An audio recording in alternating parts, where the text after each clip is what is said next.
Hello students, good morning. मेरा नाम गौरव कुमार है और आज हम class 10th UP board Hindi medium के लिए टॉपिक डिस्कस करने जा रहे हैं।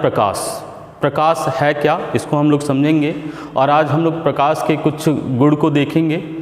ठीक है, तो प्रकाश होता क्या है। नॉर्मल हम बात करते हैं कि अगर रूम में अंधेरा है, ऐसे इसको एग्जाम्पल के रूप में देखते हैं कि रूम में अंधेरा है तो हमें कुछ दिखाई नहीं दे रहा है, देता नहीं है। लेकिन वहीं रूम में हम प्रकाश बल्ब ऑन कर दें या कहीं से प्रकाश आ जाए तो चीज़ें हमें दिखने लग जाती हैं। यानी प्रकाश है क्या। प्रकाश एक ऊर्जा है जो हमें देखने की क्षमता प्रदान करता है। तो इसको हम कैसे परिभाषित करेंगे प्रकाश को। प्रकाश एक प्रकार की ऊर्जा है जो मानव नेत्र को दृष्टि संवेदना प्रदान करती है। अगर प्रकाश होगा तो हमें चीज़ें दिखाई देंगी और अगर प्रकाश नहीं होगा तो हमें चीज़ें दिखाई नहीं देंगी। प्रकाश के कुछ गुण के बारे में बात करते हैं। प्रकाश एक स्थान से दूसरे स्थान तक विद्युत चुंबकीय तरंग के रूप में संचरित होता है। यानी एक स्थान से दूसरे स्थान तक किस रूप में जाता है, विद्युत चुंबकीय तरंगों के रूप में। चूँकि प्रकाश विद्युत चुंबकीय तरंगों के रूप में चलता है, अतः माध्यम रहे या न रहे तब भी प्रकाश एक स्थान से दूसरे स्थान तक जा सकता है। जैसे सन से अर्थ तक जब प्रकाश आता है तो बीच में कहीं इसको कोई माध्यम नहीं मिलता है, वहाँ क्या होता है, निर्वात होता है। यानी प्रकाश निर्वात में भी संचरित हो सकता है। क्यों? क्योंकि प्रकाश विद्युत चुंबकीय तरंगों के रूप में चलता है। प्रकाश एक स्थान से दूसरे स्थान तक जाने के लिए कम से कम समय लेना चाहता है। कम से कम समय लेना चाहता है यानी एक स्थान से दूसरे स्थान तक उसको जाने के लिए कम से कम दूरी तय करना होगा। और कम से कम दूरी दो बिंदुओं के बीच में कैसा होता है, एक सीधी रेखा। अर्थात हम कह सकते हैं कि प्रकाश सीधी रेखा में संचरित होता है। प्रकाश एक सीधी रेखा में संचरित होता है। और प्रकाश के बारे में हम क्या कह सकते हैं कि प्रकाश की चाल निर्वात में, निर्वात का मतलब जहाँ कोई माध्यम नहीं है। माध्यम का क्या मतलब है, तो ठोस द्रव गैस। जहाँ भी ठोस द्रव गैस है हम कहेंगे कि वहाँ माध्यम है। गैस है तो कैसा माध्यम, गैसियस माध्यम। हवा कैसा माध्यम, गैसियस माध्यम। ठोस है तो हम क्या कहेंगे, ठोस माध्यम, है ना।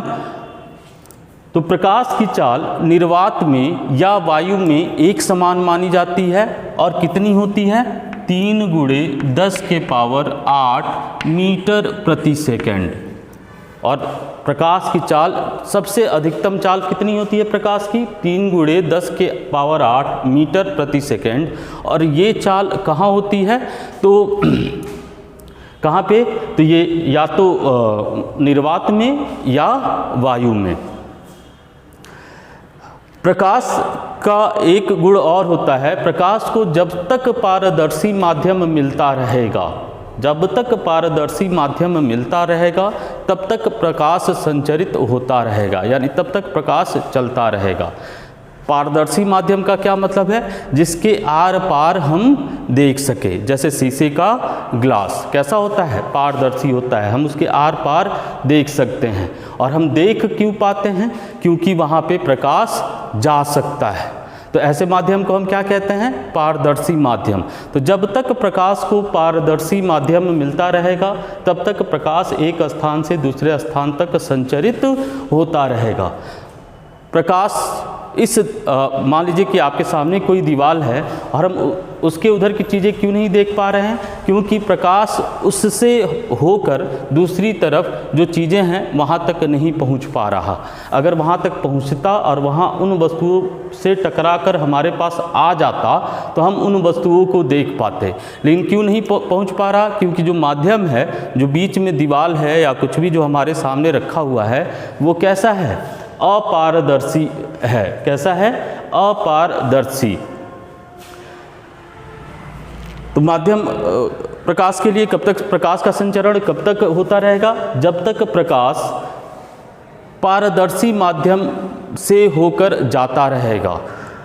अच्छा, और बात करते हैं हम प्रकाश के बारे में। क्या समझा हमने प्रकाश को। प्रकाश एक प्रकार की ऊर्जा है जो मानव नेत्र को दृष्टि संवेदना प्रदान करती है। प्रकाश के गुण के बारे में हमने क्या जाना कि प्रकाश एक सीधी रेखा में चलता है। प्रकाश हमेशा किस रेखा में चलेगा? सीधी रेखा में चलेगा।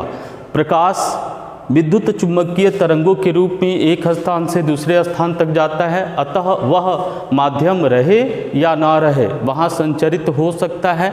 अर्थात माध्यम का क्या मतलब? ठोस, द्रव, गैस।